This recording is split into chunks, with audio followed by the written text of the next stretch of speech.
I do think I have a particularly good ear for timbre, if there even is such a thing, or maybe just a particular sensitivity to it. And I'm really interested in issues of recognizability and unrecognizability, and where the cusp is between these two things.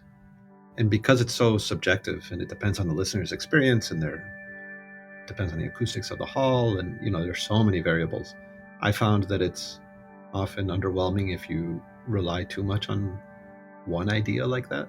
So now maybe recently in the last 15 years or so, I've been trying to kind of saturate timbral ambiguity, so that even if one aspect of the timbral ambiguity fails or doesn't speak or doesn't work, there are other elements there that are contributing towards this kind of ambiguity.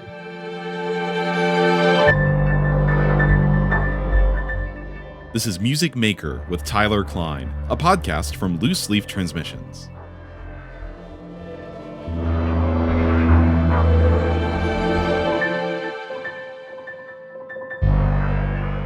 How's it going, folks? Welcome to the show today.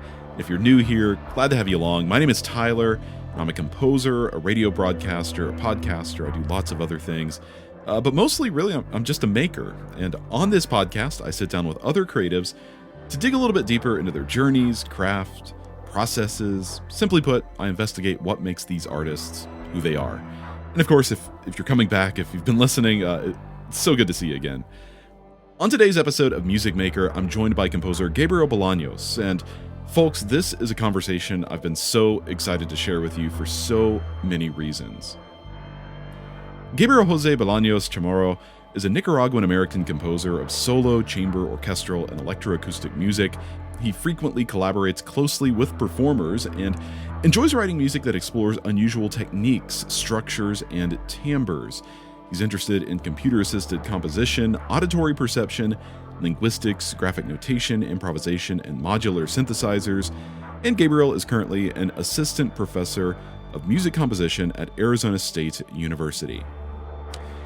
Gabriel is super interested in sound, to a degree that one time years ago he was staying at my place, and I remember him making a comment about how much he just loved the sound of my dog Peggy eating. And I'll never forget that, because it's so abundantly clear that he pays just so much attention to that sort of thing.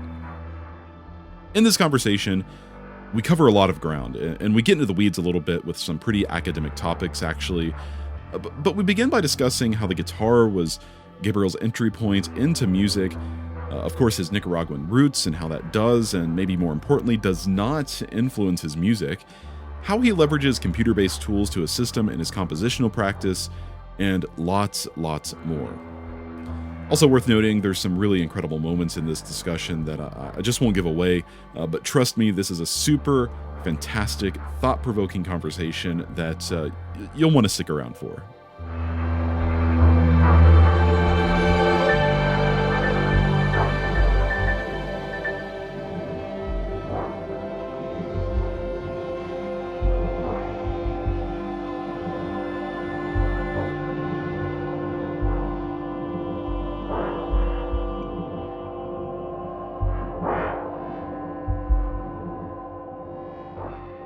A little bit of business to share before we jump into this conversation.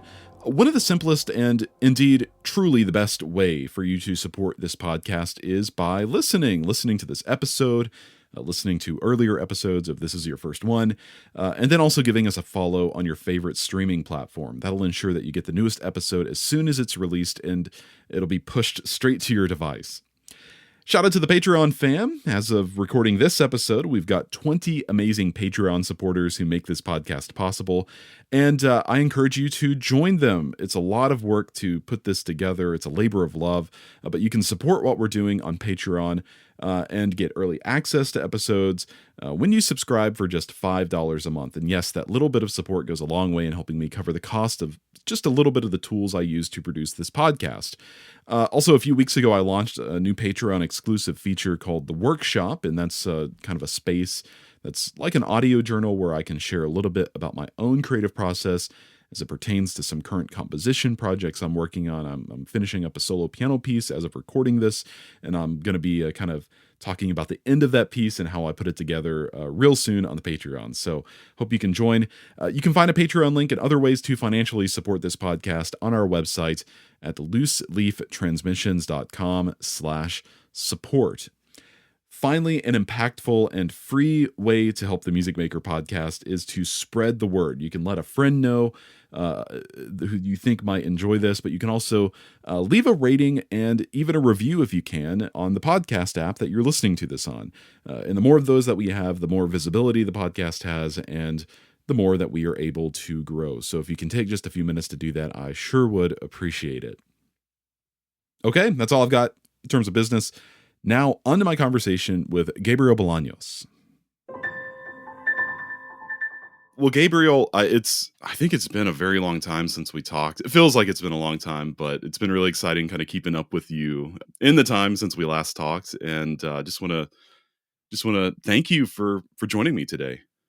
Well, thanks for the invitation, Tyler. It has been a long time. I think last time we saw each other was in Tampa, right? That's right. Yeah, I had the distinct and unusual privilege of conducting your piece. I think Ecosystem. I'm not a conductor. That's why I say that. But I love that piece, and maybe we can talk more about that as we get on with the conversation. Yeah, that's right. But that was must have been like 2017 or so. I think so. Yeah. Yeah, so about 7 years. 7 or 8 years. Yeah. Yeah. Well, great. Yeah, I'm really looking forward to catching up through this conversation and getting to know you a little better, getting to know you more about how you work and all that stuff. But awesome. I'll kind of start where I always do with folks, and that is asking you, what is your earliest artistic memory as a composer, as a sound maker, even as a musician? You know, I wasn't one of these like child prodigy musicians that started piano at age 3. So I have a lot of memories of my first interactions with a guitar, which was just my first entry into the world of music. We had this old nylon string, I think it was a 3/4 size nylon string guitar kicking around the house.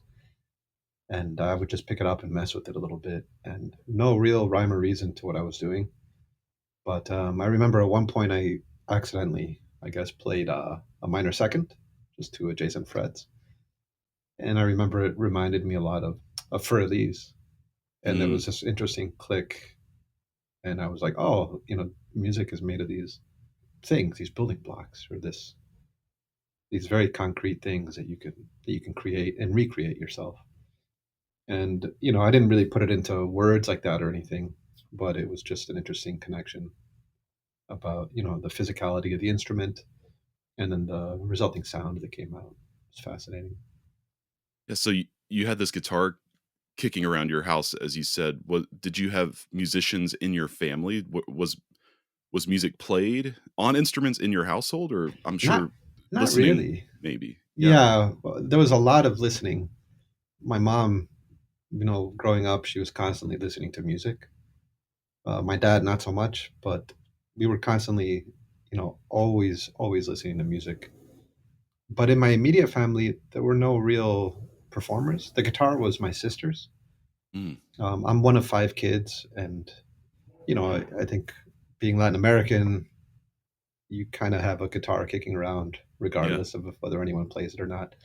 And people dabbled a little bit, and my mom played a couple chords, but it was just one of these, just sort of like little beater guitars that followed us everywhere. And then my brother, that's immediately older than me, and we showed like more of a keen interest in that. And so then my parents got us guitar lessons, and we started to have like a little bit more of a formal training.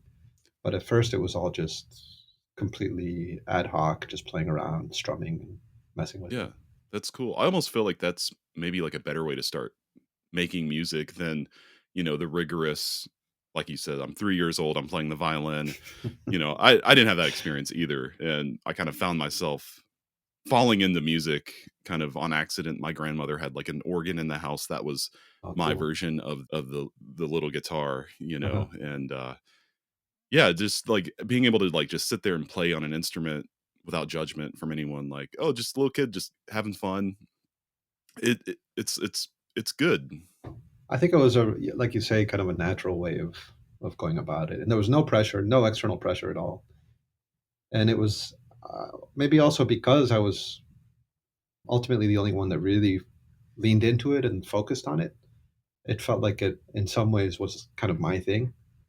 I wasn't competing with any of my siblings. There was no comparison. There was nothing, it was just kind of like this little niche that I had carved out in the family. And that was a kind of a nice approach as well. I just completely developed my own path and explored it myself. So were most of your studies in music growing up through these guitar lessons, or did you get an opportunity in school to make music in any way? It started off just through guitar lessons. And I remember, I was kind of ebbing and flowing for a while because we moved a lot growing up. We moved every like maybe 2 to 3 years. And so in one place we would have guitar lessons. I remember, I think I must have been maybe 8 or so.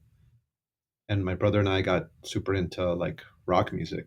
My older brothers were in high school at the time, and they were bringing like Metallica and Guns N' Roses and AC/DC into the house and stuff. So we decided, that's the kind of music we want to play. And so my parents got us a little tiny red electric guitar. I don't even remember what kind it was. And then this little, probably 6-inch tall gorilla amp that Yeah. actually had quite a lot of power to it. I was Yeah. pretty loud. And then we took guitar lessons at the music store where we bought the instrument. I think this might have been in like Missouri or in Ohio or somewhere in the Midwest. And then, but when we moved, then the lesson stopped, and I kept playing with the guitar and kept tinkering with it and stuff. But I didn't really have any, I guess, more formal lessons until middle school, when I started taking classical guitar lessons a little more seriously, learned to read music, and then just became weirdly interested in music theory. I don't know why. It was just something that piqued my interest. And so then I approached my high school, middle school music teachers, which were this guy, Yanis Leonidakis, who's from Greece, and this other guy, Eric Delson, who is from the States. I actually did middle school and high school in Belgium, just to clarify. Oh, cool. That's Um, really cool. yeah, it was a lot of fun and, eye-opening, ear-opening experiences.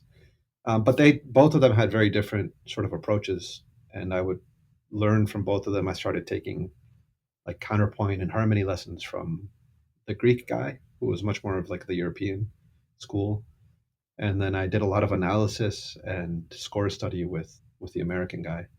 And then it just, to me, that's when the it started to snowball a little bit, and I made the connections between the instrument and then what you see on the page and what you hear, and started thinking, like, I think a little bit more broadly about the possibilities related to music theory and composition and performing and things like that. Would you say that your interest in music composition and the work that you initially did, I'd imagine in high school, was that born out of your discoveries and love of music theory, or did composition was that something that came a little bit later for you? That's a good question. Actually, a lot of my early, I guess, compositional activities were centered around like rock bands that I had, and they weren't necessarily rooted in like music theory at the time. It was much more like riff based and layering, sort of like kind of traditional rock structures, like jam session based structures. But I think as I began to study theory a little bit more, I started to write things or develop ideas that my bandmates weren't that interested in. And in order to realize them, I would just begin to overdub things myself. We didn't even record on the computer. It was like one of these little mini disc recorder I remember I things. had one of those, yeah. Yeah, they're so much fun to play with, Yeah. and they have like some built-in effects and a little mixer and stuff. But I started to just overdub things myself, kind of drawing a little bit on some of the theoretical concepts that I was studying with my music teachers. And maybe that to me was the tipping point where I began to like maybe write things that were drawing on some of like the ideas that I was playing with and that I was learning, that weren't necessarily like an intuitive approach to putting a song together. there was something fascinating to me, like about the problem solving that's involved with Yes. that approach. Yeah. When you're playing with a group of people in a rock band, things are quite natural. And then if for whatever reason something is not working or it's difficult, you say, "Oh, let's scrap it and let's do something else, or let's move on." But with sitting down to try to apply maybe a theoretical concept, something specific comes to mind. I wrote a little thing that was just all contrary motion, just because I had just learned about that in this counterpoint class, and I was like, "Oh, cool! I'm just going to write a whole guitar piece. It's pure contrary motion." And I couldn't play it myself on a single guitar, so I overdubbed, and it ended up being actually really difficult to do. But the final result was quite interesting for me at the time. And I remember thinking I would never have gotten here if I had just followed my intuition and just done what I usually do. So there's something about like setting out an idea and then executing it that opened up some new possibilities. Yeah, I don't remember who first kind of introduced this idea of problem solving to me, but at a certain point, yeah, I realized myself like, oh, composing is just creative problem solving. You're making well, you're creating the problems yourself. Yeah, You're getting yeah. yourself stuck, you're getting yourself trapped a little bit, and then you Yep. get to figure out like how to get yourself out of it and make a good piece of music. That's So exactly it. I really love that. That was Uh-huh. something that you picked up on really early on, Mhm. and that kind of drew you in because I think for some people maybe that it like pushes them away. It's like Oh, kind of a interesting. complicated thing. Yeah. Yeah. Yeah, I don't know. I think there was something about the challenge or maybe the curiosity of seeing, what would happen. Yeah, And exactly. that really like piqued my interest a lot. I love Yeah. that. So when would you say your first encounter with a composer was? And I guess there's two ways that I kind of look at this. Your first encounter in real life with a human being composer, or just a living composer's music. I think it was probably my middle school, high school music teachers, especially the Greek one, Giannis. We called him Mr. Giannis. But he composed. He did mostly choral music. I think he's also a choral conductor. But that was the first time really I met someone that writes music and that other people perform it, which for me was a distinction between like what I was doing at the time, which was just writing for my rock band, which there was no distinction between performer and composer, in my mind at that stage. And then I met Mr. Giannis and I realized, oh, this guy maybe can't necessarily sing all the parts, obviously can't play everything together necessarily or sing everything together. But there's this broader idea of how things come together that he has control over and that he sort of executes. And that was probably the first time I realized that it's even like a possibility. Yeah. I knew, of course, of all the classical composers and the traditional ones, but it felt kind of far away. It didn't feel like a viable, still living, breathing thing. At that point, I was, it just kind of things started to click and make sense. When did you know that you wanted to pursue your craft as a career? Because I imagine after you left high school in Belgium, Hmm. you went on to university somewhere to study music. So, yeah. Yeah, I actually went on to university originally to study political science. Oh, interesting. Yeah, and Yeah. I actually ended up I went to Columbia University in New York, and I started my political science degree, but I was taking a few music classes on the side just because I was still really interested in it. And I think near the end of my sophomore year, so going into my junior year, I realized, oh, I can if I push myself a little bit, I can actually double major.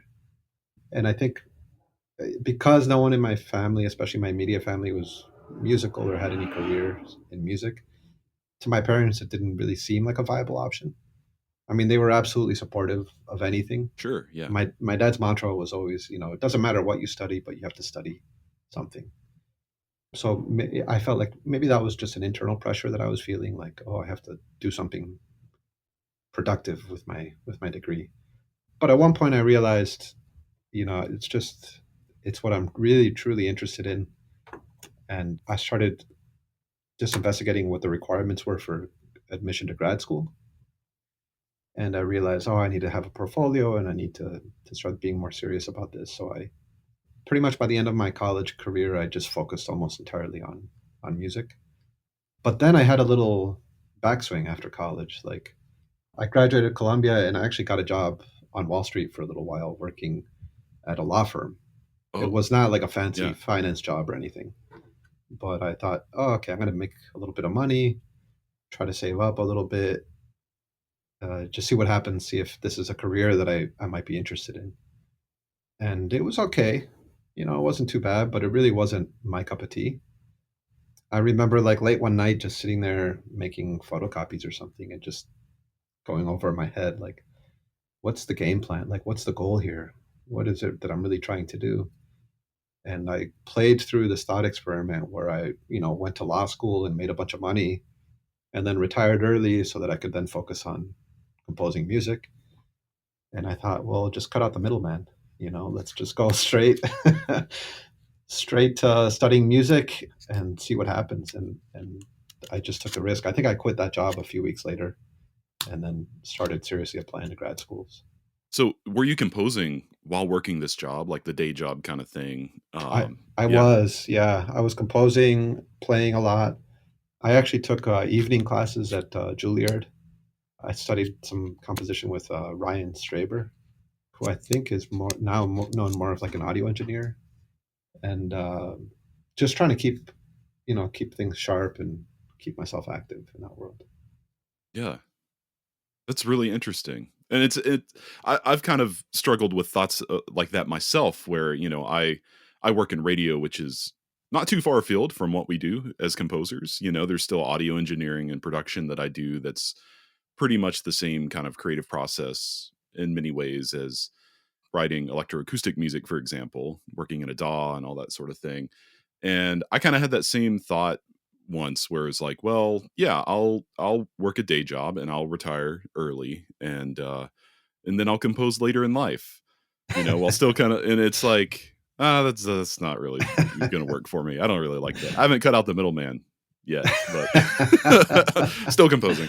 Yeah, it was a risk. I mean, I think I don't know. I think I was also kind of stupidly naive, and I just thought, oh, I'm going to go to grad school, then I'm going to get a job, and it'll be easy. And maybe I didn't necessarily think it would be easy, but I had maybe more self confidence than I should have had. And I've always had this kind of mantra where when you make a decision and you go down a certain path, it's useless to think like, what if I had Yeah. done something else? And I applied that same principle towards graduate degree in music. And so once I went in down that path, I basically just threw all my weight behind it. And there were some really difficult moments, especially after the degree, my PhD, where I wasn't getting any nibbles for academic job applications, and I came to the realization that holy, this is actually wildly competitive and incredibly difficult, and maybe not this artistic, wonderful, fulfilling career path that I thought it would be. And so there were some scary moments where I thought, oh well, I can always go back and work at a law firm again, and go back to law school and oh, whatever, change paths again. So it wasn't necessarily like a straight trajectory career wise, Yeah. but I don't know. That was just something like I've just been weirdly obsessed with composing to the point that I almost can't imagine myself doing anything else at this point. For sure. I wanted to talk a little bit about your Nicaraguan roots. And so I know a handful of your pieces kind of draw on events and people in Nicaragua and whatnot. So I'm wondering if you can talk about those roots and how that influences your music. Absolutely. So I'm 100% Nicaraguan. Both my parents are from there. Grandparents, everybody. My whole family has always been Nicaraguan. But of course, if you hear my accent, I could pass as a North American very easily because my parents actually fled in 1979 before I was born. They fled the Sandinista Revolution. They did that. It was just a very difficult time in the period of the country, and they fled, as they say it very poetically, with three kids and two suitcases. My grandpa had been stopped at like a traffic stop a couple days before they fled, and he was arrested for no reason. It was just kind of an arbitrary thing that tends to happen with dictatorships. And I think at the time they also burned his car and left it on the side of the road. And so then when cousins and sort of family found out that he was missing and that his car had been destroyed and left on the side of the road, everyone freaked out. Everyone thought he was dead. He had been killed. And he was held in a cell for a couple of days, didn't have any contact with the outside world. And then he was finally released. But when they released him, the Sandinistas said, okay, you can go home, but we don't know if the National Guard, which was the sort of army of the dictator at the time who they were fighting against, they said, we don't know if the National Guard is over the other side of that hill. So you go ahead, and if they shoot at you, we know that they're there. And if they don't, then you're free to go. So they use them kind of as like human bait. And so he went over the hill, he had his arms up, and he was yelling, I'm unarmed, I'm not a Sandinista. And thankfully no one was there, so he walked home. And then he showed up to his house. My parents at the time lived right next door. And everyone was really surprised and relieved to see that he was still alive and that he survived. And so that day, my parents bought tickets to go to Missouri, St. Louis, where my aunt, my brother's sister, was studying at the time. And they fled the country for what they thought was going to be a month or 2 months, maybe until things calmed down a little bit. And they ended up spending almost 40 years outside of Nicaragua. Just moving, as I mentioned, we moved every couple of years growing up. And a lot of this was just because my dad's job, you had to get transferred to all sorts of different locations and things. But as a result, we never really, I never personally settled down, anywhere in any particular place. We were always 2 years in different random cities in the world. And the only constant was really Nicaragua. We would go back every summer. We would stay at my grandparents' house. All my, a bunch of my cousins and aunts and uncles were all still there. So despite never living there as a kid, it still really felt like home, and it felt like the only constant through a kind of tumultuous life. A lot of my early musical training was there. I took guitar lessons with Julio Vasquez when I was young. He was a really well-known Nicaraguan folk guitarist, classical and folk guitarist. And my brother and I took marimba lessons when we were young. There's a traditional folk marimba that has a really buzzy, beautiful timbre. It sounds just incredibly rich. And so, basically, long story short, we always had 1 foot in Nicaragua, 1 foot outside. And I, of course, was exposed to a lot of Nicaraguan traditional music and folk music, and, grew up very intuitively being able to perform, a lot of the rhythms and the sort of styles of the region. But I never really mixed that, I guess, with my notated music. I'm not 100% sure why. I never really drew on those folk traditions. But to me, it felt like, when I was studying with Julio Vasquez, we were learning some Nicaraguan folk songs, and there was sheet music, but it was very minimal. Yeah, it was just a bare bones transcription, and then he would play it sort of as it was on the page, and it was extremely boring. It was just it felt like a Carcassi study or something. But then he would embellish it, and he would add all sorts of cool rhythmic things and intricate bass lines and just all kinds of amazing embellishments.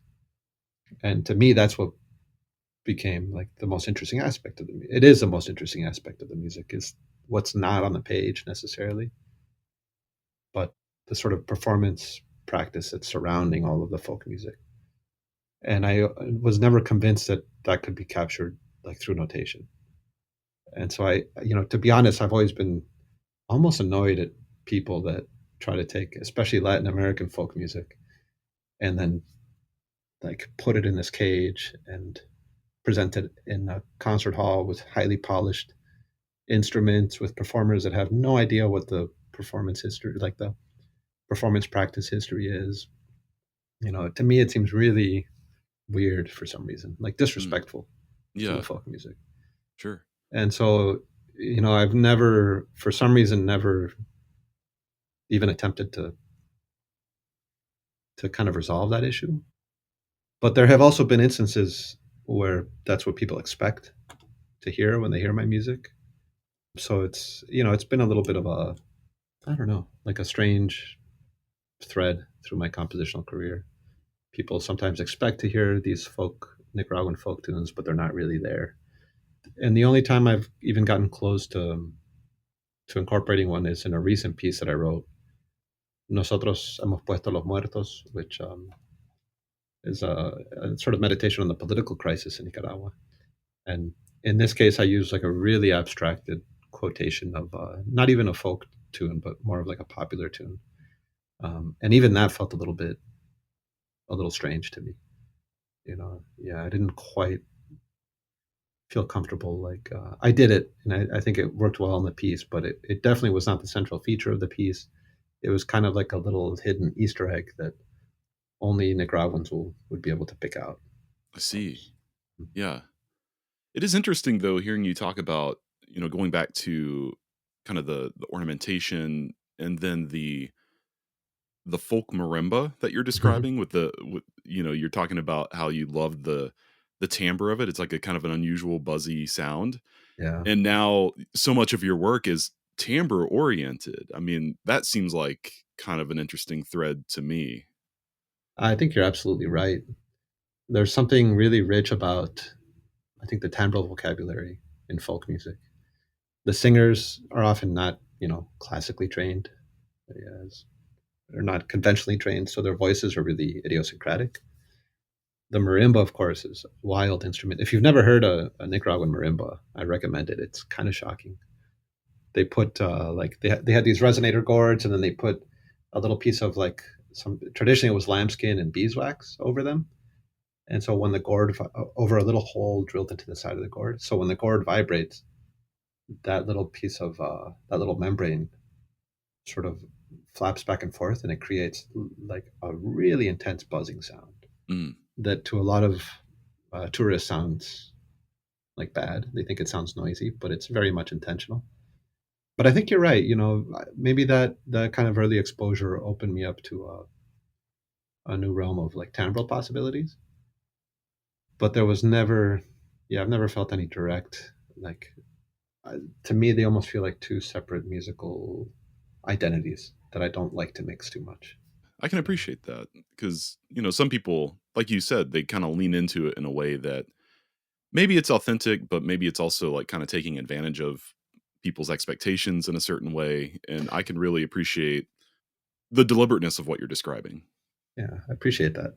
that. Yeah. Not everyone's been like that. I remember in grad school, I got my first big like orchestra commission, and it was this piece for it was a concerto for guitar and orchestra, and I worked really hard and wrote this super prickly kind of contemporary post spectral piece, and then I sent it to the conductor, and there was sort of radio silence, and I started to feel a little bit uncomfortable, like uneasy with the piece.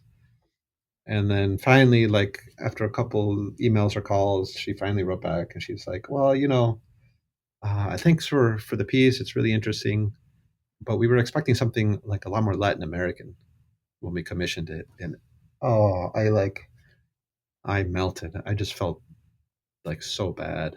I was like, you know, Latin American and modernism are not like mutually exclusive. Even if I had written something, complete garbage, it would still be Latin American because I'm Latin American. Like there's nothing. You can't just reduce Latin Americanism to sort of caricature. And yeah, it was a difficult it was a difficult commission.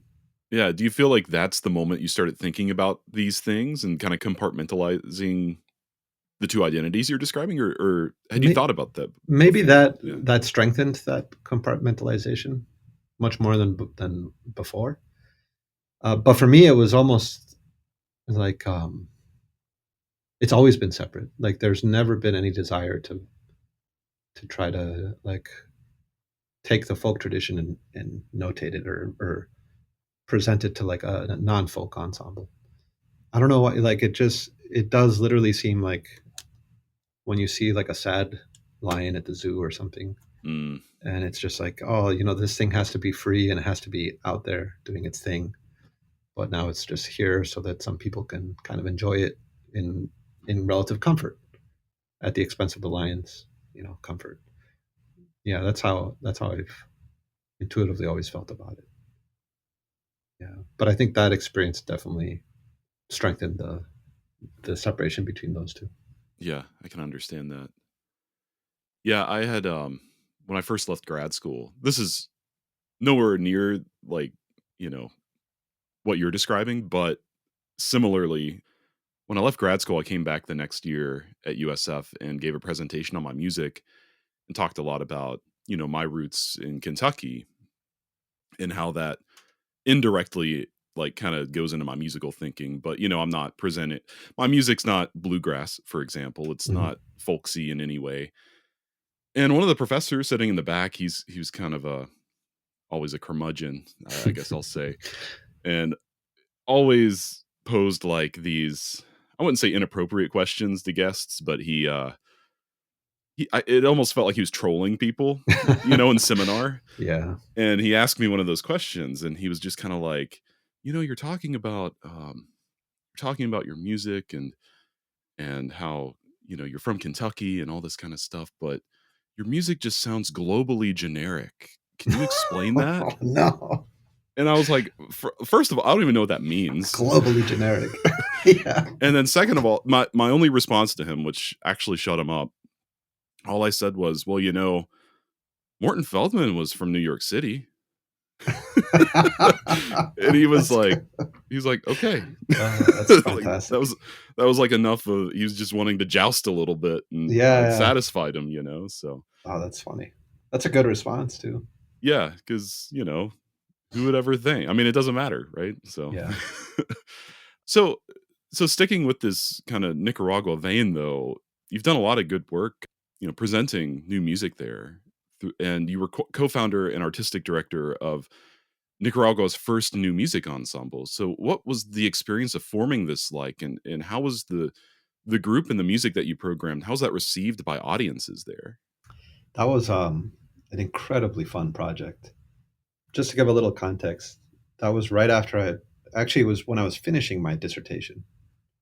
My wife and I moved to Nicaragua, and so I finished writing my dissertation. At that point, she got into a master's program down there, and we realized, oh, we're going to stay here a couple of years. And I decided I really want to get involved much deeper into the classical music and contemporary music community. And so I applied for a U.S. Fulbright scholarship and got one, which was a kind of a strange situation because I'm Nicaraguan, and everyone there knows me as Nicaraguan, but I was working as an American working in Yeah, Nicaragua. yeah, And I think some people in the embassy were a little annoyed because they pretty much saw me as Nicaraguan as well. Again, it's just a bicultural situation that I'm always juggling. But in any case, that Fulbright gave me the funding and the ability and the means to work with local conservatory down there, associated with the Polytechnic University. And so I started to write some pieces for the orchestra. I give classes, do some things, and there were a couple faculty members there that we just hit it off. We really loved working together. This violinist from Cuba, Gabriel Hernandez. There was this other violinist. He didn't work at the conservatory, but he was always kicking around playing in a lot of like rock bands and stuff.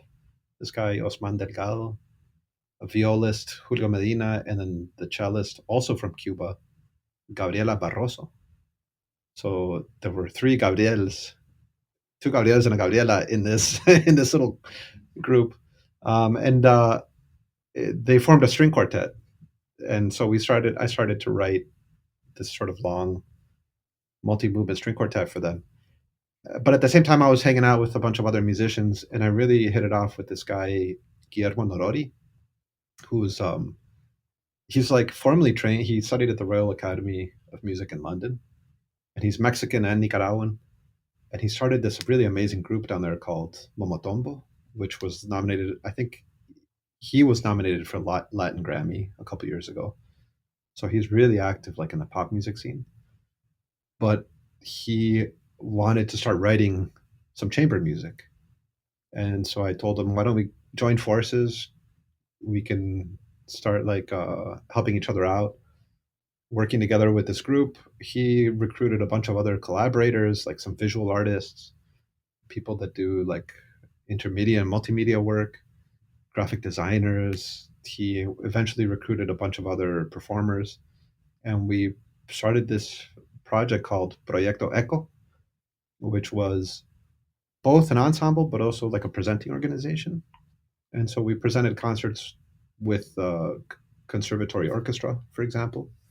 We presented concerts like at bars with a string quartet, sometimes a quintet with an added bass.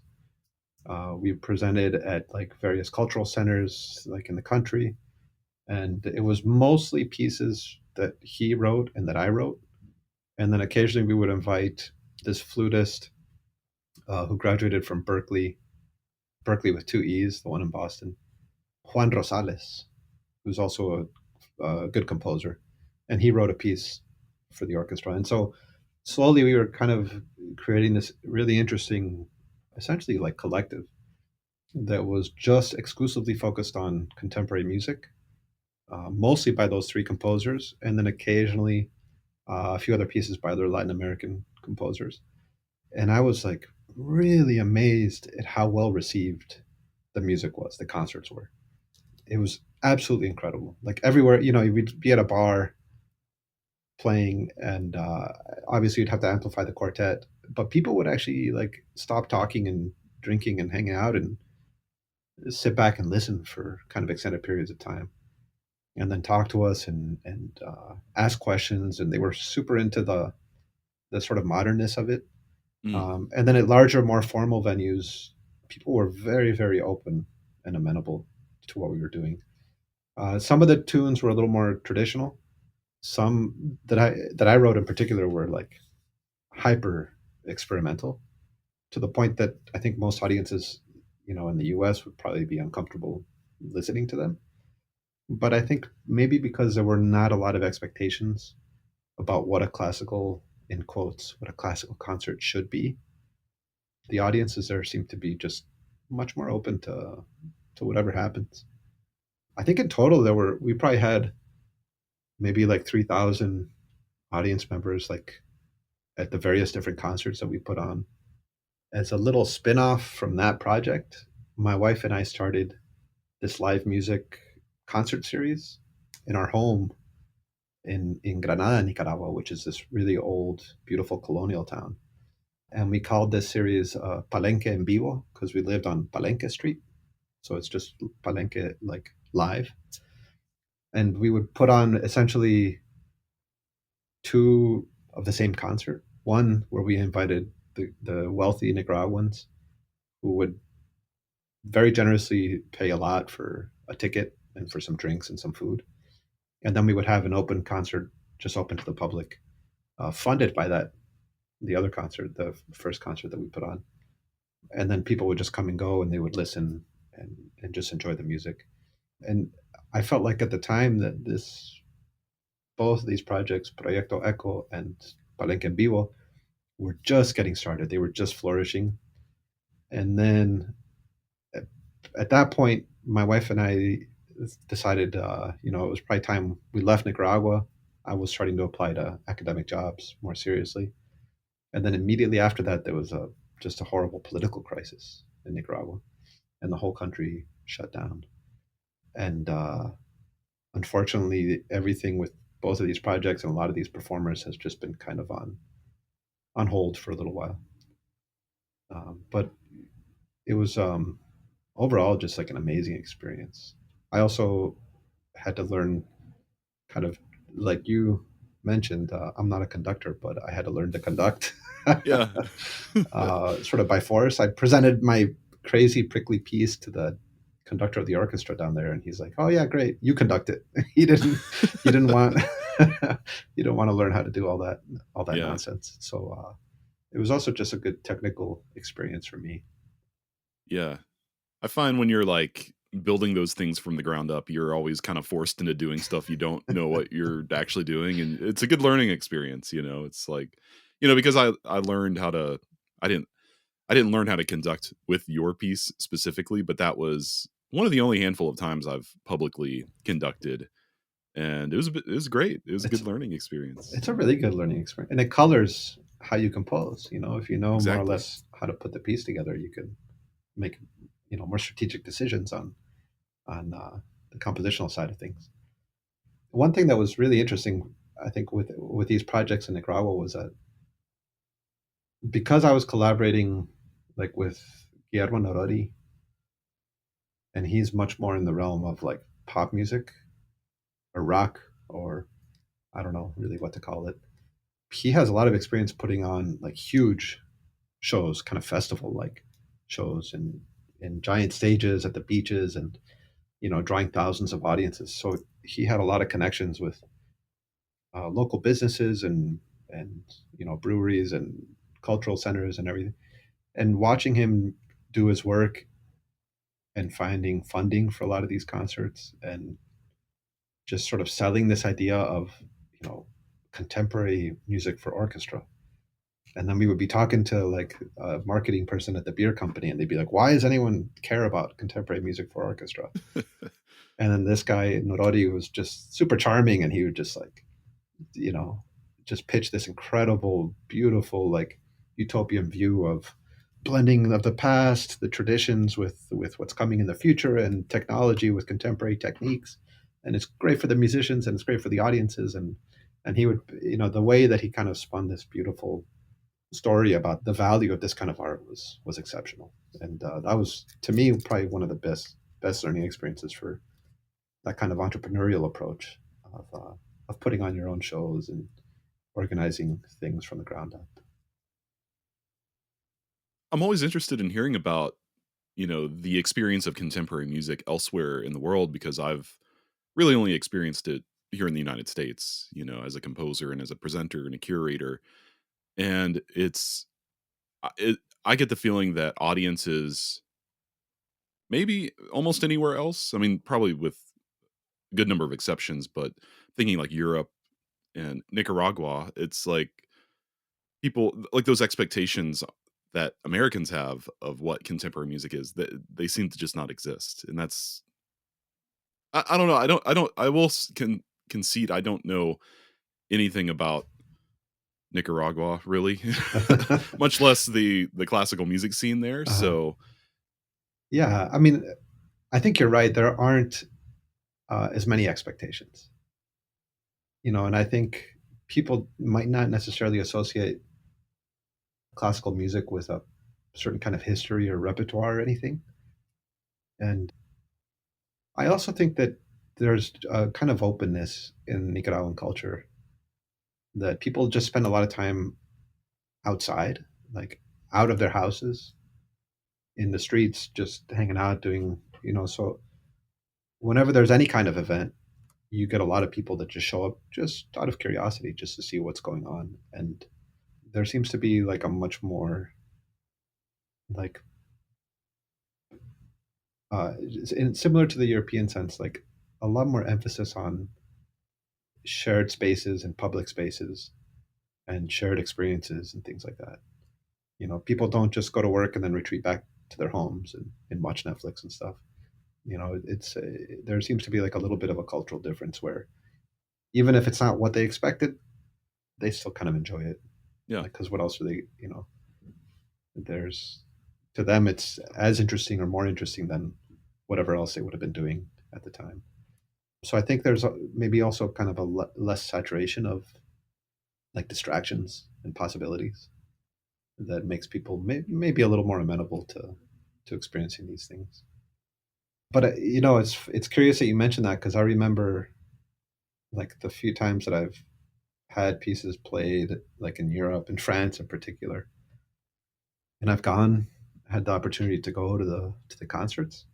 I'm always struck by how many people there are in the audiences and how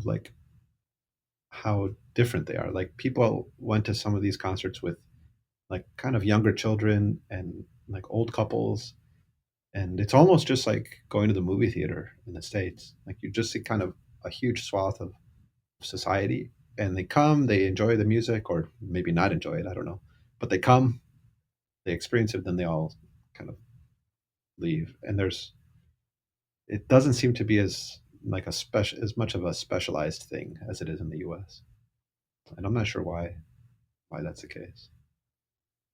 Sounds like my kind of place, though. Yeah, it's a lot of fun.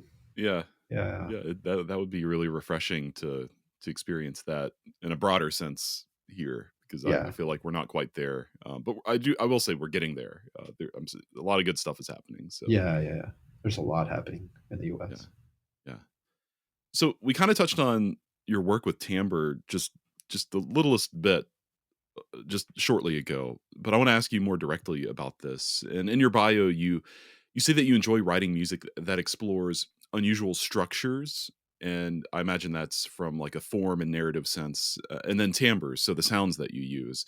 And the piece that we've been alluding to that I conducted, that piece is I first heard that at Atlantic Music Festival where we met. That was about 10 years ago. Ecosystem, and I was just struck by a lot of these sounds that you used and the organic nature of the way this flowed. So I think that's a great example, but you know, you do it in all your pieces. That's so uh, kind. Thank you. yeah, but could you explain how you realize this in your work? These unusual structures Mhm. and timbres. Yeah, that's to me, I think timbre is such an interesting starting point for like my compositional approach. Of course, I love harmony. I I love melody, but I'm really bad at writing melodies, so I I don't even attempt to dabble in that. But I do think I have a particularly like good ear for timbre, if there even is such a thing, or maybe just a particular sensitivity to it. And I'm really interested in questions, or basically like issues of recognizability and unrecognizability, and where the cusp is between these two things. So, at what point does an oboe in like the really high register cease to sound like an oboe anymore? And there's a obviously the two different sides of that, where it is or it is not an oboe. But there's always a little kind of ambiguous middle ground where it sounds oboe-like in some respects, but not oboe-like in other respects. And those are the areas that I'm really interested in. And because it's so subjective and it depends on the listener's experience and their depends on the acoustics of the hall, and there's so many variables, I found that it's often underwhelming if you rely too much on one idea like that. So now I've maybe recently in the last 15 years or so, I've been trying to kind of like saturate timbral ambiguity, so that even if one aspect of the timbral ambiguity fails or doesn't speak or doesn't work, there are other elements there that are contributing towards this kind of ambiguity. And this is often done through like orchestration, but most importantly through like collaborating with performers. That's to me been the only way I could really find instrumental sounds that sound unusual, that sound unrecognizable, and that are reliable enough to warrant being notated in a piece. Because it's a delicate balance. If it's too unreliable and too unstable, then you can't replicate it, and then the piece could fall apart. But sometimes if it's too reliable and too stable, it becomes a recognizable aspect of that instrument's performance practice, which is now the case with like a lot of multiphonics and things. Like, Right. oh yeah, that's just a bass clarinet multiphonic, Yeah. the same one that I've heard 100 times, before. Um, and again, this is all subjective, so Sure. everyone's idea of like recognizability and unrecognizability is different. But that's often been the starting point for me while exploring timbres. And then because a timbre just on its own is like there's nothing really there, you can't really build a piece off of a single kind of sonic object. That prompted me to explore like how to develop timbre, or how to create what we would normally think of as a harmonic progression, but using timbre instead of harmony. So having points of stasis or stability that then become unstable and then maybe become stable again, or vice versa. The question of whether this is done gradually or suddenly is really interesting to me. Like for years, I was obsessed with gradual transitions, timbral sort of morphologies, things that evolve just gradually over time. This is probably from my early obsession with like spectral music and post-spectral composers. But recently, I've become really interested in these like sudden sort of interruptions.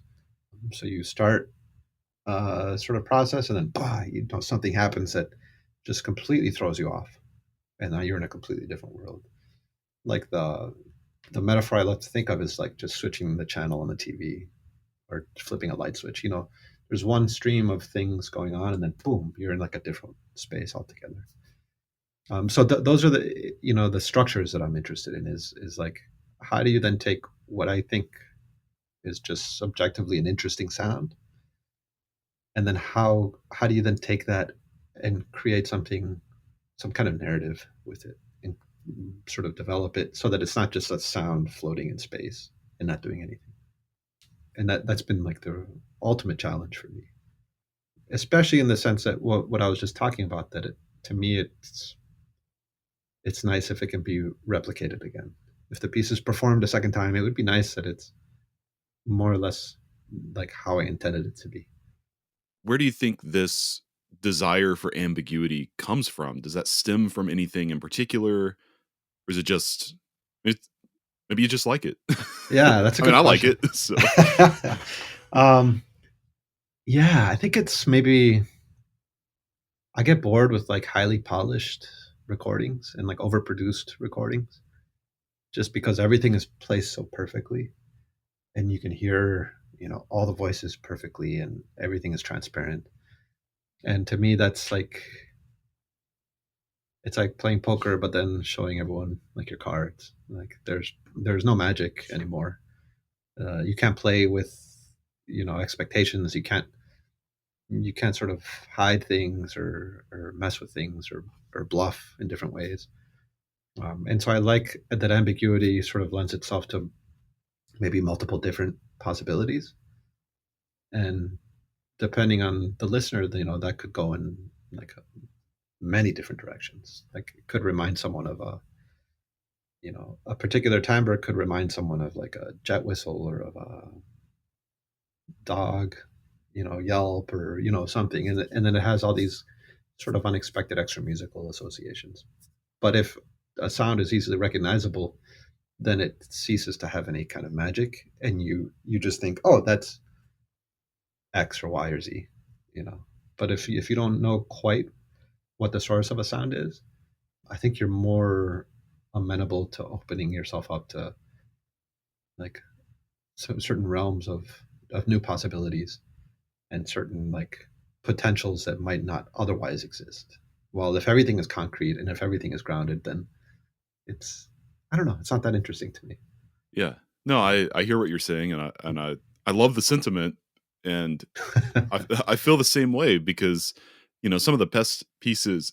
Well, I'll back up a little bit and I'll say, as composers, as folks who are, I guess I would describe as contemporary music specialists, that groups in conductors, performers, we're in this world. We, like, to a layperson, we know about these sounds in great detail. When we think about non-traditional techniques and stuff like that, how to produce this music. And some of the best music that I encounter, first of all, is usually by composers I haven't heard from, but often leave me with the impression of, how did they do that? Yeah. How is this? How did, Yeah. and that's something I really respect. It's something I seek in my listening, something I chase in my music, but for better or for worse, I don't quite have the time to really dig as deep as I'd like. And that might be us, like the crafts person in us, because whenever I listen, I'm always thinking like, how was that done? Whether I want to or not, it's probably a curse of our training, to some degree. um, and so, as I said, this is probably most interesting to people that are steeped in this kind of music, and somebody who doesn't really know what an oboe sounds like, much less the upper register of an oboe, could care less whether Yeah. whether it's Yeah. recognizable or unrecognizable to an expert. Yeah. Yeah. So I guess adjacent to this conversation on timbre, and for sure, microtonality is a timbre, but it also has like a harmonic function, right? So, for example, one of the more recent pieces you have listed on your website is a guitar ensemble piece where half of the guitars are tuned a quarter tone flat, right? Mhm. And so, can you talk about the role that microtonality plays in your music? I mean, I'm sure timbre has a lot to do with it, but probably goes further than that. Yeah, I love microtonality. I think as a guitarist, I grew up on microtonality, whether I wanted to or not. We didn't have like a digital piano or anything perfectly tuned in the house, so my ears just became accustomed to that. I think my interest in microtonality started when I began to explore like spectral music. And for spectral composers, it's basically a way to approximate a specific frequency in a practical way. So they might do a spectral analysis of a sound and find that it breaks down into, these six frequencies are the loudest partials in that sound at this particular moment. And then in order to model that sound in an acoustic ensemble, they have to make a decision for how to communicate that. You can't just tell a violinist play 212.7 hertz. So you have to kind of translate that information to notation and then decide like how pixelated do you want the sort of representation of that analysis to be. And the more microtonal you get, the finer gradation that you have in approximating the actual acoustic model, but the more difficulties you have in executing. Right. Right? Not a lot of people could play eighth tone divisions of a semitone. And so it's a payoff between those two things. I think that's how I began to approach microtonality, is from a purely acoustical point of view, like taking acoustic information, spectral information, then applying it to the ensemble, which is very different from people who, for example, have microtonal systems or just intonation systems, or equal divisions of the octave, or that's a whole other world, and I can't even begin to wrap my head around that. Uh, that music sounds incredible, but I don't think I have the patience to Yeah. learn how that works. Right. But then, as tends to happen, you kind of become obsessed with a particular style or a kind of music. You try to emulate it a lot, usually when you're a student, and then once you have a general grasp of how things work, you begin to branch out. Well, at least I did. I don't know. I'm just kind of speaking now in generalizations, but early on, I was just using microtones very much in that kind of spectral or post-spectral way. And then I began to use them a lot more freely and a lot more intuitively. And now, for example, I sometimes think microtonally, just like melodically, uh, when I'm like audiating or something, it'll be just naturally inherently microtonal. And so it seems to have like embedded itself into my intuition to the point where I can't really escape it now, or like it's just the way I think now. And then there are certain things like in this guitar ensemble piece that you mentioned. The piece is called Slew, for a slew of guitarists, a huge number of guitarists surrounding the audience. Originally, that piece was derived from this kind of post-spectral approach where there are two different overtone series, one on the right side of the audience and then one on the left. And the two share usually a common partial. And so these kind of waves of sound will begin from that common partial, like in the front of the room, and then they'll move around the audience to the back, where you'll have one overtone series on the right and one on the left. And the result is that you have these sort of ebbs and flows of cohesion and then separation. That's how that piece the microtonality in that piece began. But then I took it a little bit further, just intuitively, and began to incorporate some microtonal, like non-spectral harmonies, some like really crunchy, really like nasty clusters that when everyone's playing them together, they actually sound like insects to a certain degree, like these kind of weird, bizarre insect-like behaviors. Various kind of like harmonic progressions or interpolations between different harmonies. And yeah, the microtonality in that sense to me just gave, in that piece in particular, much more like nuance and depth in its, like in experiencing the harmonic progressions on how the piece develops. The dissonance is much more dissonant, and the consonance is much more consonant. And so you seem to have like a wider palette. Well, if it was all just standard equal temper tuning, it would still work, but it would be like a more pixelated version of itself, maybe like a slightly compressed audio file or something. You know, it loses kind of the extremes like of its behavior. Well, it's really fascinating to me to hear you describe it in those terms, like almost like image fidelity or audio fidelity. Like it makes total sense to me. But for those who haven't heard this piece in particular, or for sure, like been in the audience for it, I almost imagine like being in the audience for those who maybe aren't as familiar with what we're talking about, microtonality and spectralism and all that kind of stuff. I almost imagine like you're creating like a Doppler effect with the guitarists surrounding the audience and like kind of ebbing and flowing. And that's immediately what I think of when you describe it. Yeah, that's exact. There's like waves. You know, there's just like these ripples that start in the front and then engulf you and then move like behind you. And yeah, there's certain elements that are like Doppler effect. Sometimes there's things going like left and right, so you're swaying. You're like on a big boat that's like rocking back and forth. But it's never, again, because I like unrecognizability, they're never like highly recognizable harmonies or gestures. And so you're immediately in this weird kind of surreal harmonic world, and then things are surrounding you and behaving in strange ways. And so, you know, for me, that piece, I think it's one of my favorite pieces that I've written recently because it's so extreme and it's in a lot of like the way that it functions. I took zero compromises because I had the privilege of actually working with the guitar ensembles and asking them, hey, is it okay if I do this? And they were like, yeah, well, yeah. And then we would workshop it and they'd see, oh, it actually works. Okay, yeah, go for it. So I could sort of push a little bit more than I would have with you have like an external commission or something and you don't want to piss off the ensemble. But like that piece was really effective in that sense that it takes these ideas and like pushes them to an extreme to the point that I think it's even interesting and enjoyable for people that are completely unfamiliar with this kind of music.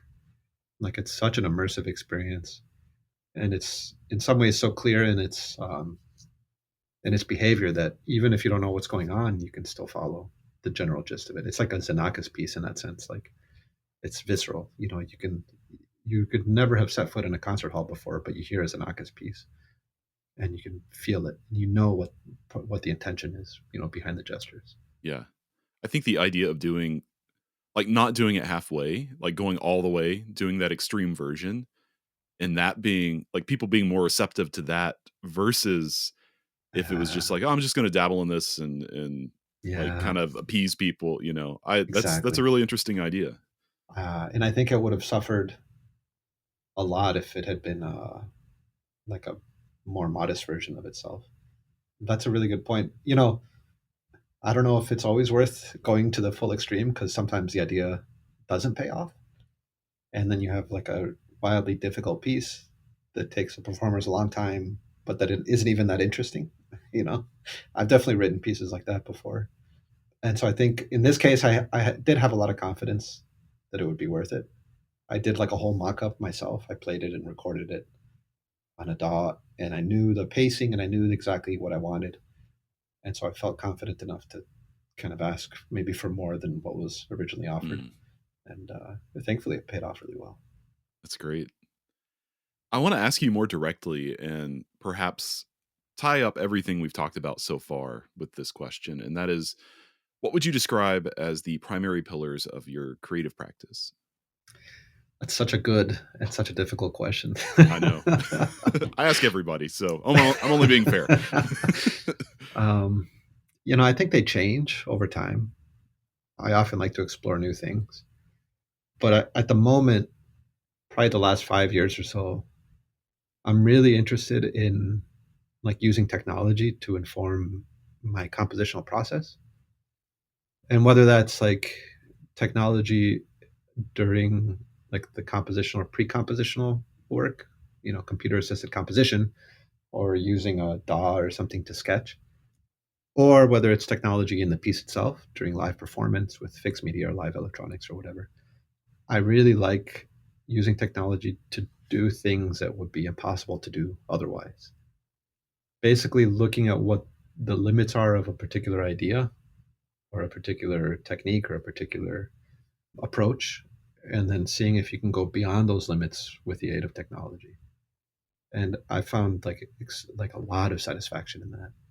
Just to give you an example, I wrote a piece a couple of years ago called Strobe for percussion quartet with lights and electronics. And the percussionists are switching on these little switch boxes that turn lights on and off. And this piece was basically an exploration of like polytemporal music. So every percussionist has a different click track that's accelerating and decelerating at different rates independent of each other. And then at certain points they line up, but at other points are completely independent. And you have this like internal logic that the audience doesn't hear, of course, they're in-ear click tracks, but that keeps everything cohesive. And the result is that each percussionist's part is actually pretty simple, but the total composite rhythm is like so extraordinarily complex that it would be probably impossible for anyone, any human, to play it unassisted.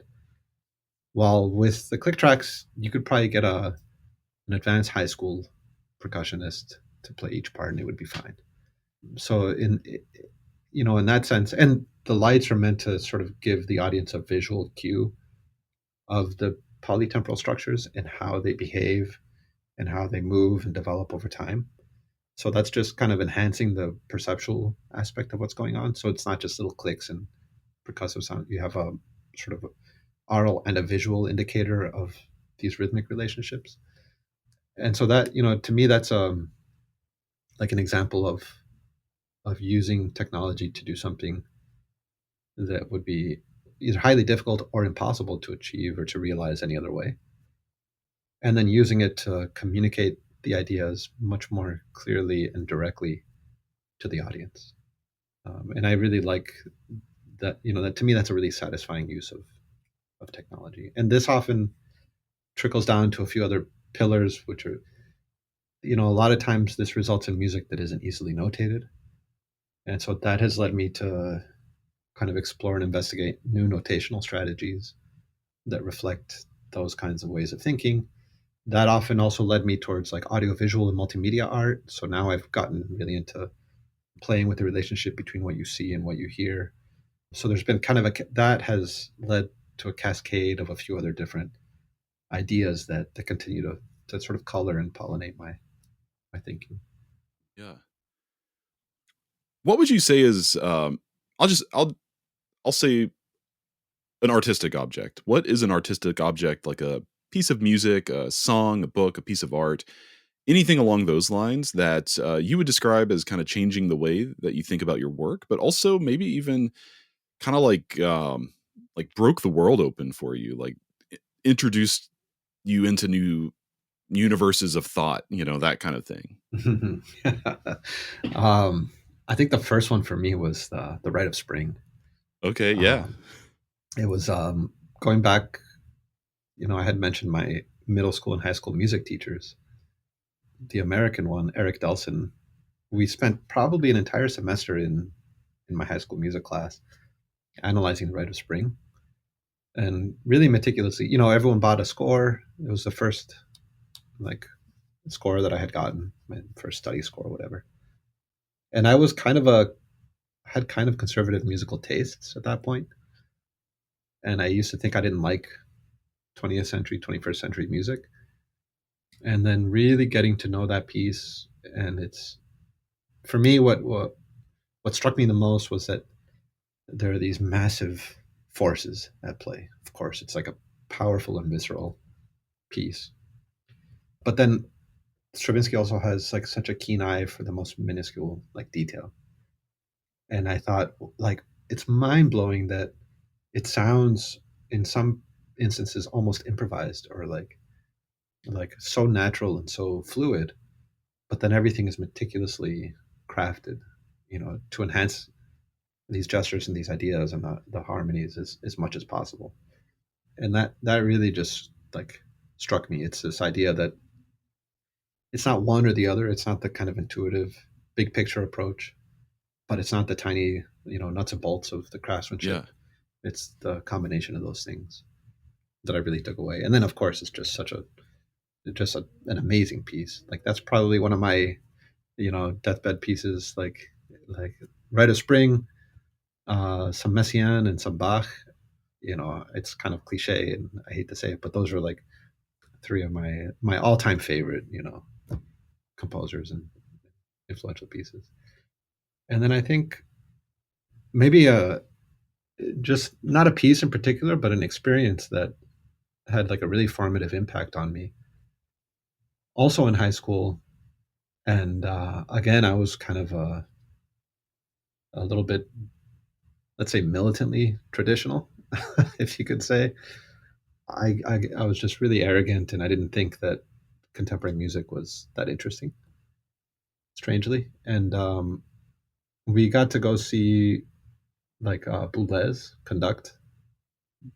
He conducted Boulez, a few of his own pieces, and then he conducted, I think, some Debussy. I don't remember. I actually don't remember the exact pieces.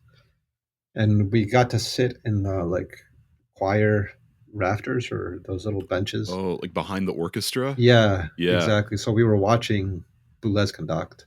Wow.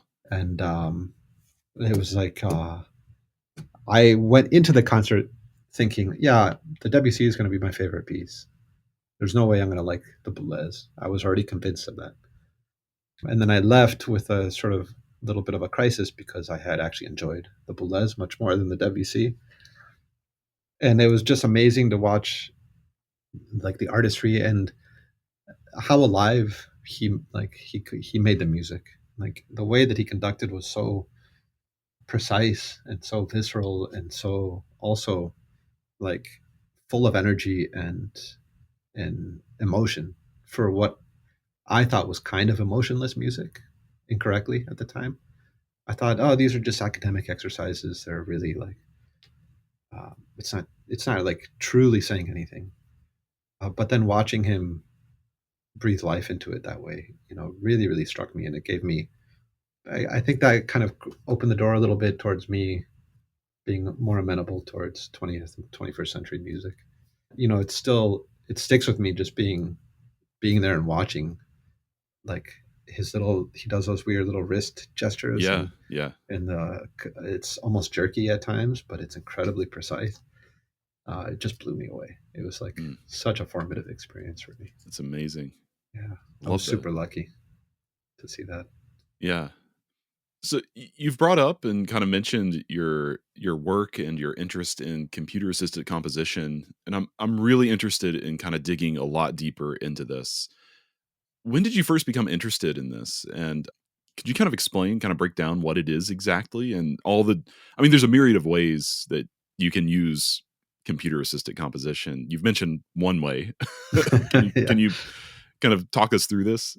Yeah, I think I've always done a little bit of computer assisted composition, whether I knew it or not. Even like in my early rock band in high school, like I would overdub on that little micro disc recorder. That is, to me, already computer assisted composition because you're using technology to essentially develop compositional ideas. Of course, that's a sort of very simple tool that someone can use. But to me, that's a lot healthier and a lot better than clicking notes into Finale and then hitting playback, because you just get a much better idea of like the line that you're creating and the playability of what you're doing and how things fit together. But computer assisted composition for me is essentially any tool that you can use to generate new ideas, to develop your ideas, or to enhance some kind of approach or intuitive or intuition that you might have about a piece or a particular idea. And there's so many tools out there, some just practical ones that people could start using right away. Sphere, which is free, and it was developed by I think it was Michael Klingbeil as his like doctoral dissertation at Columbia University. But it's a spectral analysis tool that allows you to input a sound and then see what the overtones are, see what its partials are, and it gives you the frequency and then the amplitude or the loudness of each partial. And so that to me was a really important tool for understanding like the nuances of timbre. Why do timbres sound the way they do compared to other ones? And being able to break the sound down like that and looking at almost like the DNA of the sound was really, really revealing for me. I think a slightly more advanced or maybe less user friendly tool that I use a lot is called Open Music, which is now maintained by Earcom. It's also free, but it's basically a suite of various tools that composers can use to create like algorithmic structures, to develop or generate sort of harmonies, melodies. Usually, traditionally, this was a tool that was often used by spectral and post spectral composers. But there's all sorts of interesting different libraries and things that you can use within Open Music that would open up new possibilities for developing ideas. And actually now Open Music is an integral part of my process. Like I use it on almost all my pieces. I don't really like I can almost now anticipate what the different like tools within Open Music will do or will sound like. And so it's colored the way that I even like imagine music. So I think I'm imagining something and I think, oh, X or interpolation from this harmony to this harmony would be really interesting here. Or like expanding with a distorted overtone series on this harmony would be really cool. And I already know what it'll sound like because I've used it so much and been exposed to these kinds of harmonies so much to the point that now it's become like embedded in my thinking, in my workflow. Maybe tying it back to like that when we were talking about the pillars of my creative thinking or of my creative approach, I think computer assisted composition is really deeply interweaved in how I even think about music because the computer or these tools have opened up new ways of conceptualizing sound. I think of sound differently now. I think of timbre very differently. I think of harmony very differently. It's almost like once I began to work with these tools, it changed the way that my ear worked. And now there's kind of, for me, no going back. Like I couldn't imagine now not using these things just because it's so intuitive. It's so interesting sonically to me. And the results for me have been very positive. And so I often recommend it to my students here at ASU, but it's also not for everyone. Yeah. I'm a horrendous pianist, so I don't have any desire to write pianistically or to write on the piano. I do, of course, and I will pick out certain melodies and harmonies and things. But this has become essentially like Open Music has become like the instrument that I compose on to a great degree. I'm really struck by the fact that you're talking about computer assisted composition as it relates to like the acoustic music that you write. Mm-hmm. It's a tool for that. Oh, and yeah. I guess I almost expected, because I know you do work in electroacoustic modes and sounds and all that kind of stuff. Mm-hmm. I almost expected, I guess because computers in front of it, Yeah. like computer music. But I'm sure, of course, I mean, you can use this for pretty much anything. Yeah. Any composition.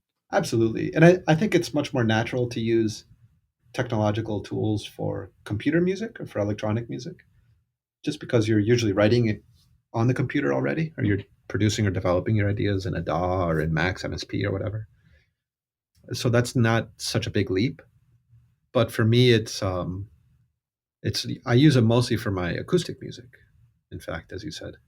And it's given me like a suite of tools and possibilities now that I've over the years gone like fine tuning and honing to do exactly what I want them to do. Open music is, I don't know if you've ever played around with like Max MSP.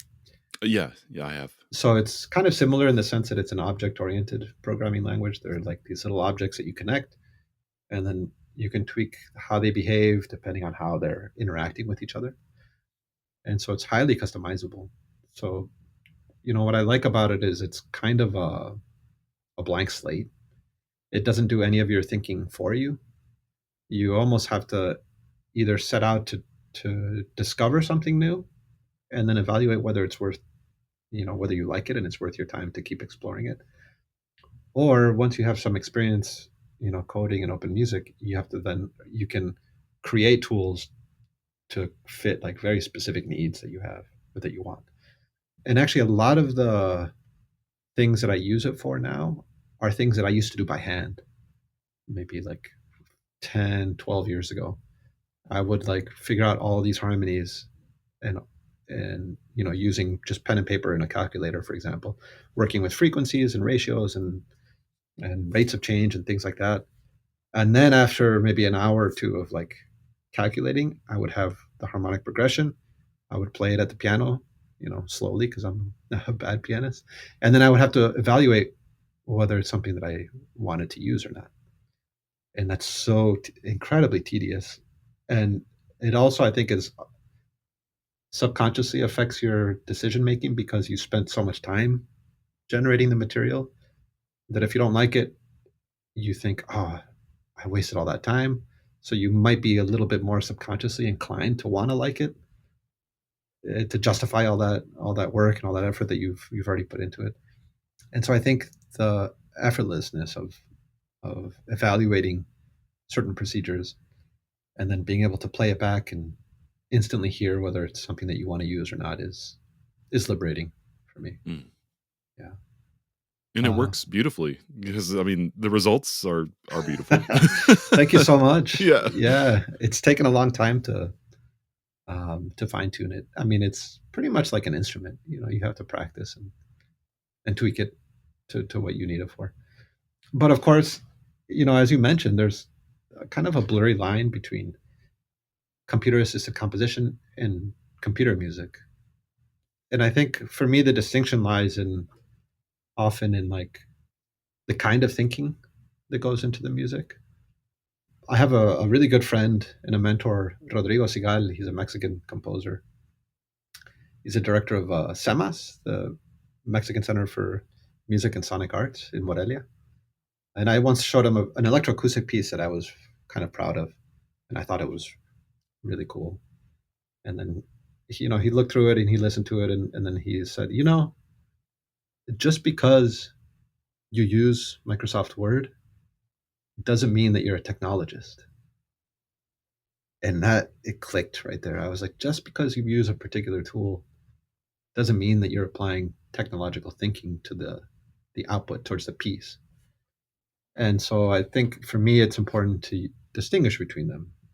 Is a computer assisted composition tool applying acoustic thinking, or is it being used to go beyond acoustic thinking and into maybe technological thinking, and vice versa? And either, not to say one is better or worse than the other, but if you're using an algorithm to write tonal counterpoint, there are probably better ways to go about doing that.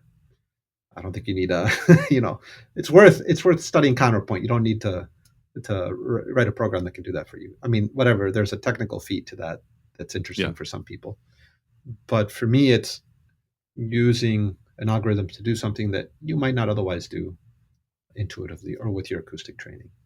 But then, as I mentioned, my thinking and my listening has changed over time, and so now it's hard to tell where the borders between these things are. And the border between acoustic and electronic music is so fluid. There's so many acoustic pieces that sound purely electronic and vice versa. that there's a nice fuzziness between those now. I also think it's possible to use like any computer music tool as a computer assisted composition tool. Like there's some really interesting composers that will essentially create like electronic pieces and then transcribe them. And the act of the transcribe them to an acoustic ensemble, and so they kind of have like an electronic mock-up almost of their piece, and then translate that so the performers can realize some version of that. And to me, that's also a very interesting approach because you're beginning with like the concrete sound as your starting point, not the dots on the page, and that can also be kind of liberating. My wife actually composes that way a lot.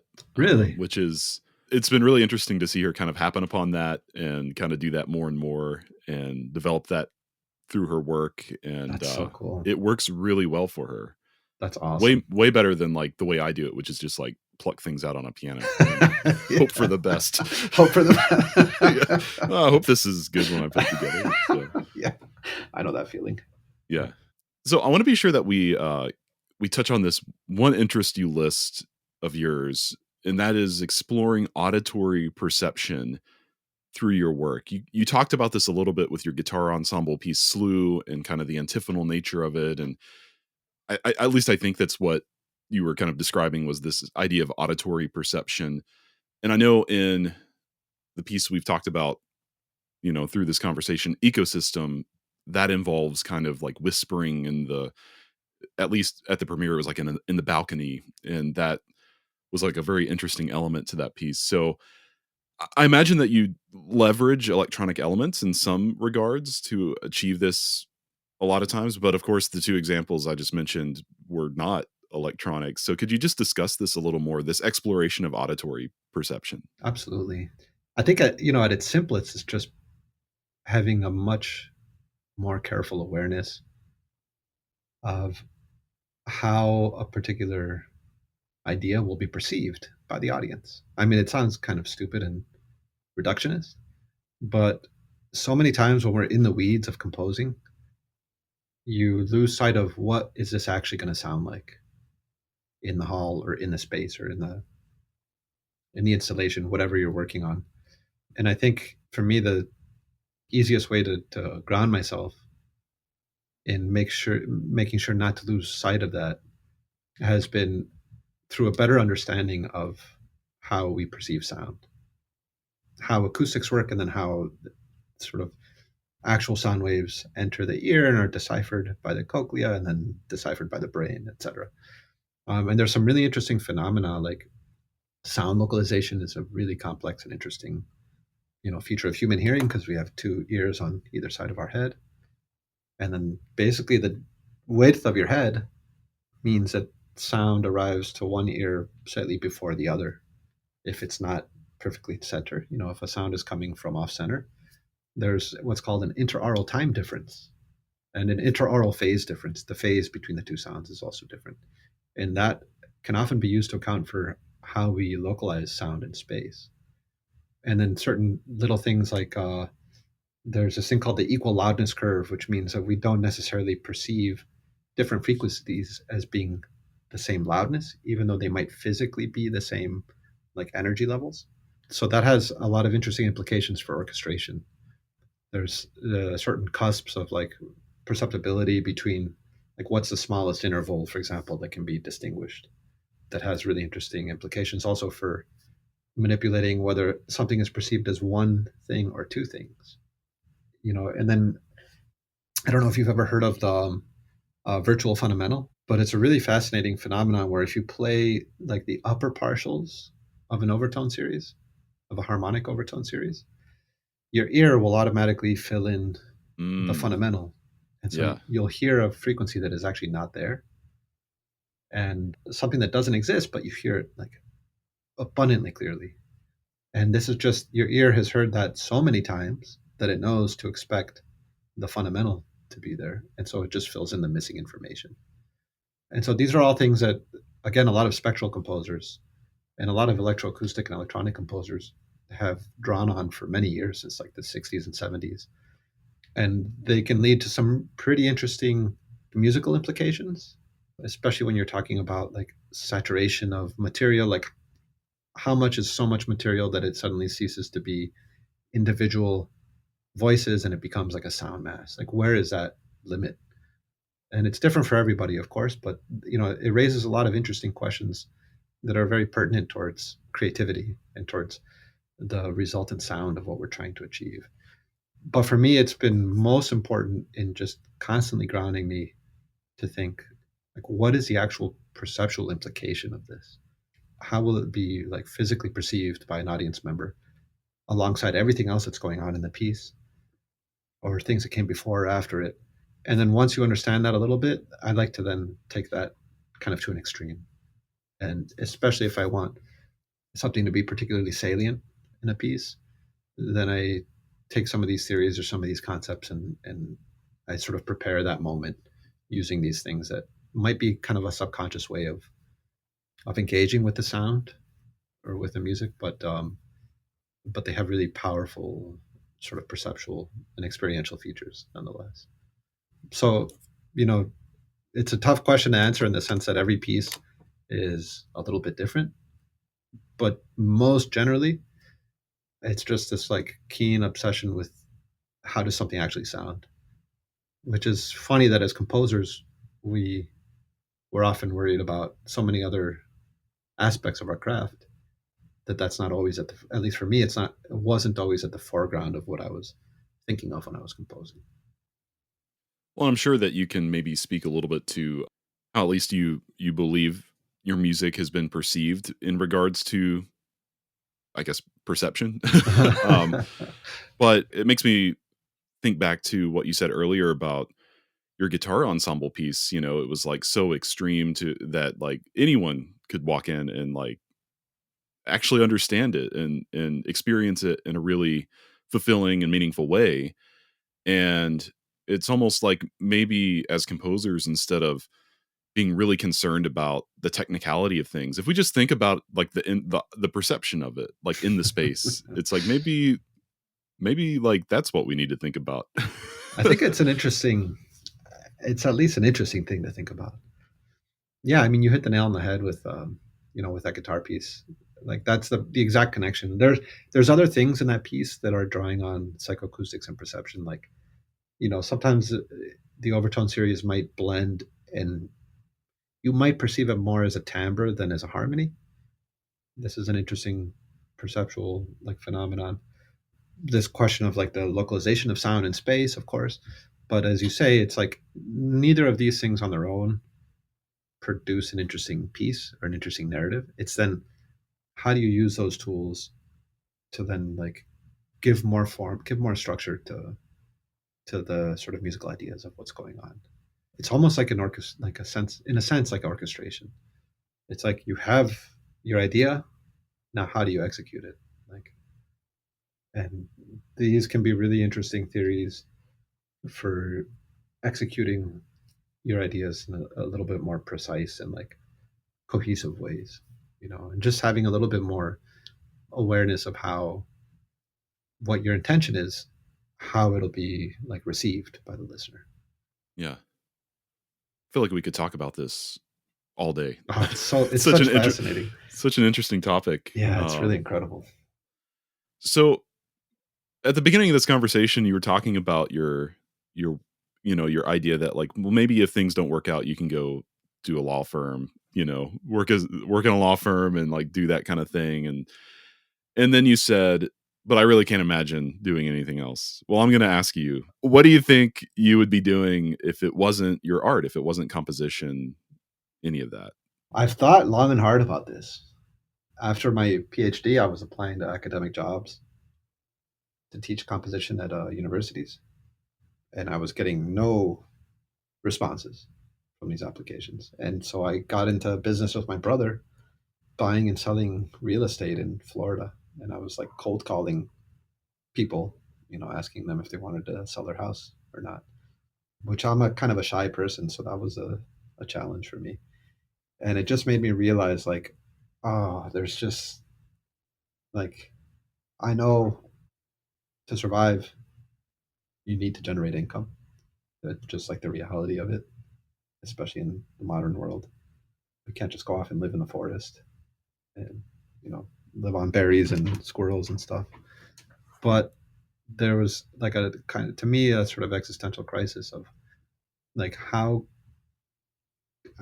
could I generate income and make a living doing something when I knew my true passion and my true obsession was over here, was composing music. And I think maybe if I wasn't a professor, I would probably be in education of some sort. I would probably be teaching music or teaching composition or teaching guitar or something of that nature. At least being adjacent to like the craft, I've always found like really fulfilling.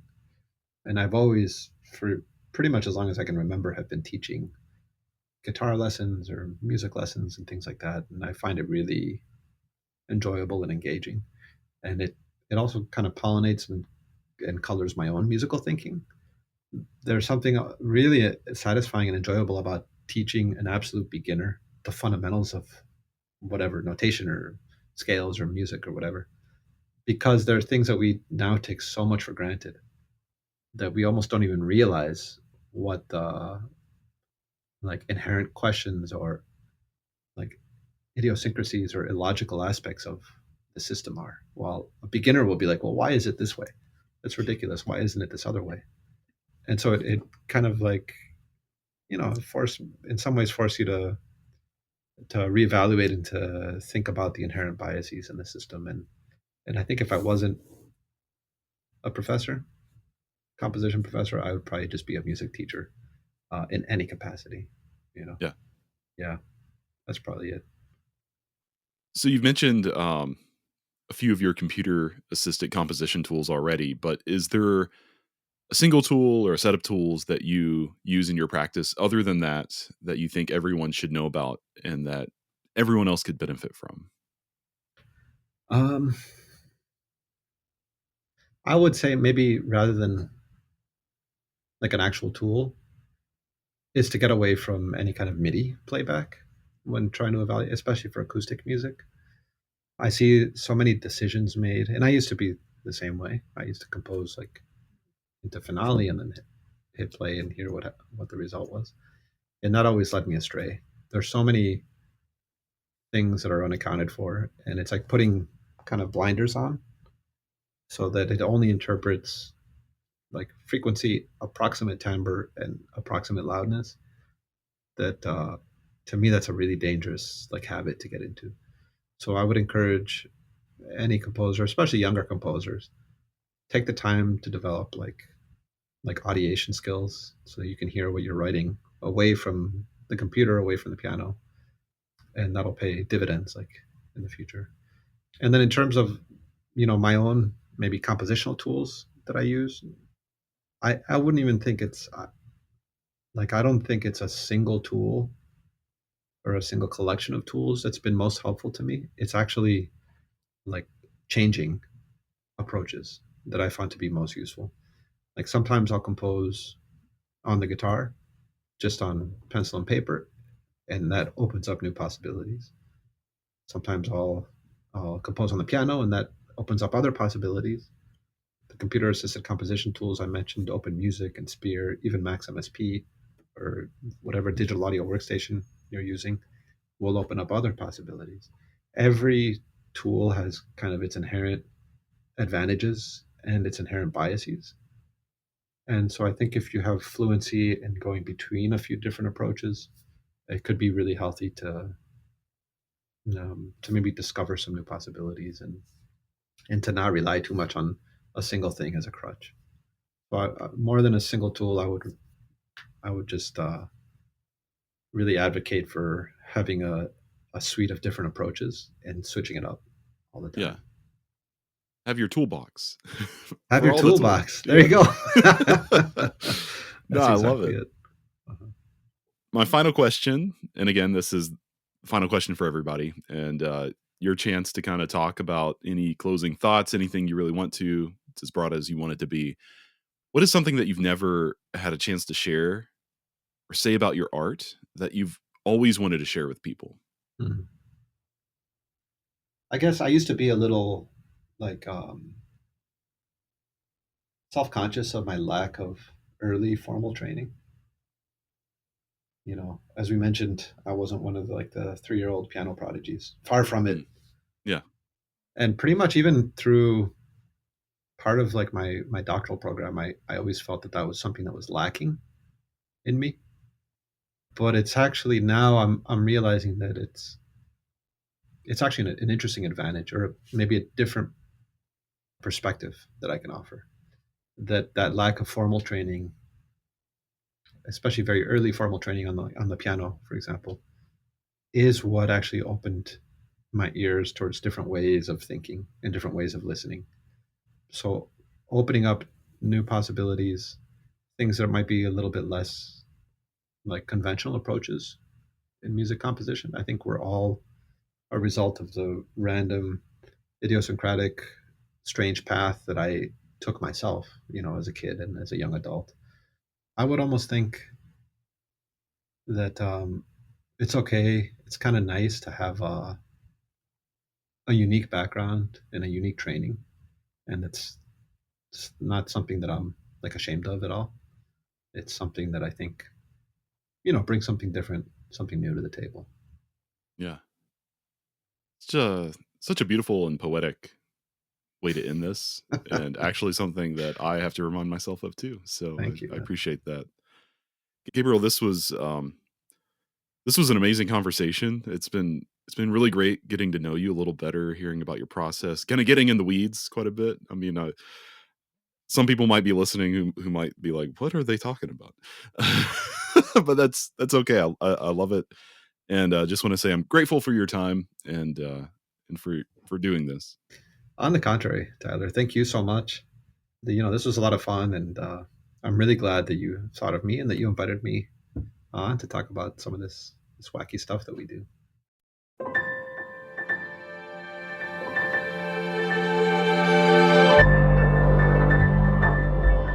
What did I say? I told you this was going to be an amazing conversation, and so much of this talk with Gabriel is just so inspiring from kind of a technical point of view.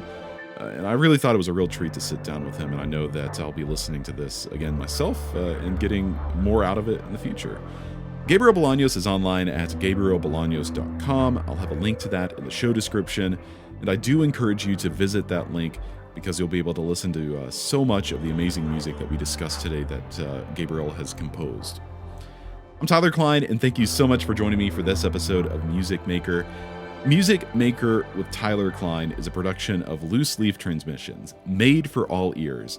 We are online at looseleaftransmissions.com, and you can visit that site to find more episodes of this podcast, as well as ways to support the podcast and the network in general.